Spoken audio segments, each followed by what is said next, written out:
Suspend করার বন্দোবস্ত করবো, এই মনোভাব তৃণমূলের নেই। এই মনোভাবের মধ্যে তৃণমূলের সরকার নেই।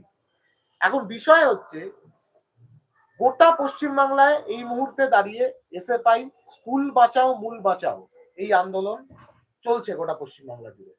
প্রতিদিন ডিআই দপ্তর ঘেরাও হচ্ছে। গতকাল মুর্শিদাবাদে ডিআই দপ্তর ঘেরাও হয়েছিল, তার একদিন আগে আরেকটি জেলাতে ডিআই দপ্তর ঘেরাও হয়, আগামীকাল জলপাইগুড়িতে ডিআই এর দপ্তর ঘেরাও হবে এবং গোটা পশ্চিমবাংলার প্রতিটা কোনায় কোনায় ডিআই এর কাছে এই জবাব চাওয়ার কাজ যে কেন 240 টাকার বেশি ফি নেওয়া হবে। সরকারি নিয়ম 240 টাকার বেশি ফি নেওয়া যায় না, অথচ এক্সটেন্সিভ এরিয়াতে স্কুলগুলো তারা কেউ 800 টাকা, কেউ 900 টাকা, শহরাঞ্চলের স্কুলগুলো কোথাও কোথাও 1500 টাকা, 2000 টাকা করে ফি নিচ্ছে।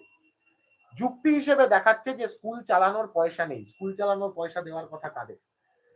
তার মানে স্কুল চালানোর পয়সা সরকার দিচ্ছে না। 2 বছর ধরে কম্পোজিট গ্রান্টের টাকা বাকি আছে।